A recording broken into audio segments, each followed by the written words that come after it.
అమ్మవారి చూపులు అనే కృపాకటాక్ష వీక్షణాలను 10 శ్లోకాలలో వివరించిన శంకరాచార్యులు వారు ప్రస్తుత శ్లోకమునందు సుందరమైన పాళీయుగుళము దాటి ప్రసరిస్తున్న అమ్మ క్రీగంటి చూపులను మన్మధుని వింటికి సంధించి శివునిపై ఎక్కుపెట్టిన పుష్పబాణమా అన్నట్లు ఉన్నాయని అంటున్నారు.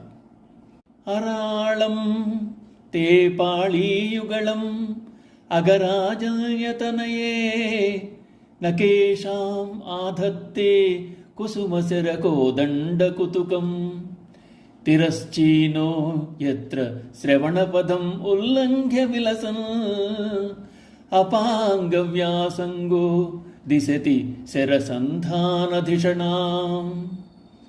పర్వతరాజపుత్రి పార్వతి, అందముగా వంపులు తిరిగి ఉన్న నీ యొక్క పాళీయుగళము అనగా కన్నులకు చెవులకు మధ్య గల కణతల భాగం పుష్పబాణుడైన మన్మధుని విలుసౌందర్యమేమో అనిపిస్తోంది.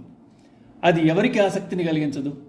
ఏ కారణము వల్ల ఏ కణతల జంట ద్వారా ప్రసరించిన కడగంటి చూపు కర్ణమార్గమును దాటి ప్రకాశిస్తోందో అది బాణమును సంధించుటేందు బుద్ధిని కల్పిస్తోంది. నగచ్చతి త్యాగ అన్నారు. పర్వతములు నిశ్చలములు, అవి కదలవు, ఒకే చోట స్థిరంగా ఉంటాయి. ఆ పర్వతములకు రాజైన హిమవంతుని పుత్రిక పార్వతి అని అమ్మవారిని సంబోధిస్తూ, అమ్మా, నీ కర్ణములకు కన్నులకు మధ్య గల కడతల భాగం వంపు తిరిగి సుందరముగా ఉంది. నీ కడగంటి చూపులు చెవుల వరకు వ్యాపించాయి, అవి కర్ణములను దాటి ప్రసరించాయి.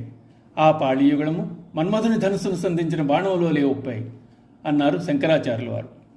అమ్మవారి చూపులు శివుని కోసం ఉద్దేశించినవి. శివుని నేత్రాగ్నికి భస్మమైన మన్మధుడు అమ్మ అనుగ్రహంతో తిరిగి రూపు ధరించాడు. శివుని తన వశమందు తెచ్చుకున్నట్టుకై సరి అయిన అతని కోసం వేచి ఉన్నాడు. కర్ణములను దాటి విస్తరించిన అమ్మ క్రీగంటి చూపు మన్మధుడు సంధించిన బాణం వలె ఉన్నదట. అమ్మ కనుబొమ్మలు, ఆకర్ణాంతము వ్యాపించిన అమ్మ నేత్రములు, అమ్మ క్రీగంటి చూపులు, అమ్మ చెవి భాగము లేక కణతలు అత్యంత సౌందర్యముతో కూడుకున్నవై మన్మధునకు అవి సాధనాలుగా మారాయా, అతడి లక్ష్య సాధనకు తోడయ్యాయా అన్నట్లు ఉన్నాయట.